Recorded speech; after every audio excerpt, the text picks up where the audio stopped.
بالأسعار اللي نحسبها في جميع محافظاتنا.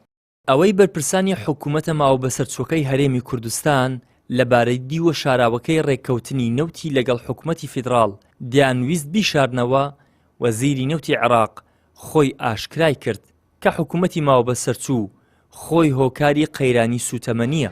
دوا بەدوای قسەکانی وەزیری نەوتی فیدراڵ، هاوڵاتیان و شۆفێران دەڵێن پێویستیەکی زۆرمان بە بنزینی 450 دیناری هەیە تا بە ئارامی بژین.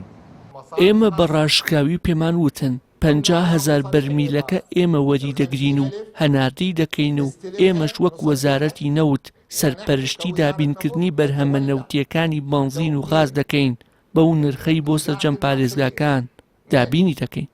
وتیان ئێمە ڕای تایبەتی خۆمان هەیە، خۆمان ئەو بەرهەمانە دابین دەکەین. هەندی یەک دنیا ڕقنەی دەکەین بەس چ بکەین دەسەڵاتمان نییە. بنزین بە 1500 بە 2000 بە 2500 ئەمە نەکاسبیان پێمان ناکرێ. ڕاستیانی تەکسی بەرە خاوەن تەکسیمە لەسەرەوەی 10,000 پێ نابێ ڕۆژێ بەخوای. هیچ چارەمان نییە، گە چارەمان نەبی چارێ دەکەین. حکوومەتی عێراق دەرەوەرە با بەم پێ ئەو بەرمل نەفتانەمان بدەنێ چەند هەزارەکە ئەمە نەفتان دێنێ ئەوانە دەرێن ئەمە نادێ. لەبەر چی نایدەن؟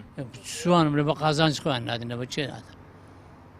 کامەی لە بەرژەوەندی هاوڵاتی و شۆفێرە بە 500 مادانێ لە بەرژەوەندی هاوڵاتی و شوفێرانە. 450 دیناری زۆر باشە ئەگەر ئەو بڕیارە بدرێ، بەڵام ئەوەی ئەمە چاوەڕێی دەکەین گرنگ ئەوەیە حکوومەتی هەرێم لەگەڵ حکوومەتی عێراق پێک بێ، هەرچۆنێک بێ لەو گرفتە دەربازمان بۆ هەموو شۆفێرەکان، نەک تەنها بۆ تەکسی بڵێ ئێستا ئەمە تەکسیمان پێە، خەڵکی دیکەش عنی خصوصیەکانیش ئەو بەنزینە هەم گرانە هەم سرەکەش گەلێک زۆرە. بەشێکی دیکە لە شۆفێران دەپرسن جیاوازی لە نێوانی هاوڵاتیەکی هەرێم و عێراق چییە کە ئەوان بە 450 دینار بنزین بکڕن و ئێمەش بە 1500 دینار. داوا دەکەن نرخی بنزین هاوشێوەی ناوچەکانی دیکەی عێراقی لێ بکرێت. شەبەکەوانە و قەسەرم کردیەوە عالە بە وڕدەی نسپێ من هەت 3 ساعت لەسەر ڕاوەستم وەزع خراپە ئاخی دەرزە خراپە. 100,000 بەرمیل دەدەمەوە لۆ لەمان دەنێ لۆ نایدەنێ لۆ نایدەنێ لۆ هەکابراەک بخوا بەتەنێ. پێم خۆشە یعنی ئەمە هەمومان کوردین ئەو خەباتەمە لۆ هەندێک کردی ئەو ملەتە بگاتە حەقی خۆی نەک ئەو ملەتە بەو نەوعی بەو ڕزارەتی بژی بەڕاستی. یعنی فەرقم چێم لەگە کابراێکی عەرەبی جنوبی ئەو لێندرێکە بە 450 تێگەمیش لێرە بە 1000 ئەوەندەی تێکەم. پێم خۆش ئەمە هەموو برایە بین هەموو پێکۆ بین بابێتە ناو کۆمەلگا بە وەزعی ببینێ برێکاکە ئەو بنزینەی چاکەن ئەو وەزعی چاکەن ئەو معاشەی چاکەن ئەو ملەتە ملەتین گوێیە ژیانی خۆی لۆنگۆ بەخت کردیە. بەپێی لێدوانەکەی وەزیری نەوت حکوومەتی فیدراڵ بەر لا ڕێککەوتنەکەی لەگەڵ حکوومەتی ماوە بەسەرچوو لە مانجی نۆی ساڵی ڕابردوو ئامادەیی بۆ دابینکردنی سوتەمەنی بۆ هاوڵاتیانی هەرێمی کوردستان بە نرخی ناوچەکانی دیکە دەربڕیوە.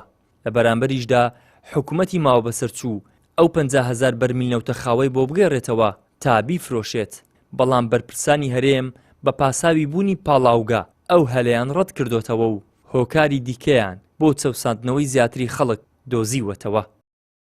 ئیدریس محەممەد، کەناڵی ئاسمانی پەیام، هەولێر.